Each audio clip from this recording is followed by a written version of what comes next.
Hello friends, তো অনেক দিন ধরেই না তোমাদের সাথে কোনো শর্টস বা ভিডিও শেয়ার করাই হয়নি। তো ভাবলাম কালকে যখন ডিনার করতে গিয়েছিলাম তো ছোট্ট ছোট্ট কটা ক্লিপস নিয়ে রেখেছি, তো চলো সেটাই তোমাদের সাথে শেয়ার করি। তো আমরা সবাই মিলিয়ে চলে গেছিলাম ডিনারে গ্র্যান্ড গসিপ, যেটা আমি আর আমার ফ্যামিলির মানে বেস্ট প্লেস বহরমপুরের ডিনার করার জন্য বা এনি অকেশনে খাওয়ার জন্য। বেসিক্যালি হচ্ছে রেস্টুরেন্টটা আমাদের সবার ফেভারিট। তো সবাই মিলে চলে গেছিলাম ডিনারে, আর ডিনারটার পারপাস হচ্ছে বেসিক্যালি ভাইয়ের বার্থডে ছিল, তো বার্থডের জন্যই গিয়েছিলাম।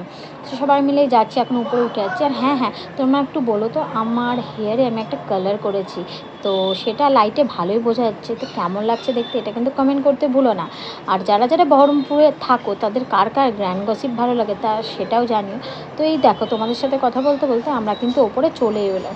আর তোমরা যারা গ্র্যান্ড গসিপ দেখোনি তো দেখে নাও, এটা হচ্ছে ফার্স্ট ফ্লোর। এখানে ঢুকে সামনে এখানে সিটিং অ্যারেঞ্জমেন্টটা খুব বেশি নেই, বাট মোটামুটি আছে। তো প্রথমে আমরা এখানে এসে বসেছিলাম, কিন্তু মা বললো প্রতিবার আমরা এখানে এসে বসি, তো এখানে বসবো না, দেখ এই সাইডের জায়গাটা ফাঁকা আছে, ওই জায়গাটা খুব সুন্দর, তো এই দিকটা দেখাচ্ছে, তো এখানে এসে খাই। তো আমরা সবাই মিলে তারপর এই সিটটা চেঞ্জ করে এখানেই বসে পড়লাম। আর আমি এই দিকে বসেছি, বোন আছে, ভাই আছে, মা আছে। আর এখানে কিন্তু বোন আমার ভিডিও করছিল, আর মা কিন্তু ভিডিওতে আসবে না।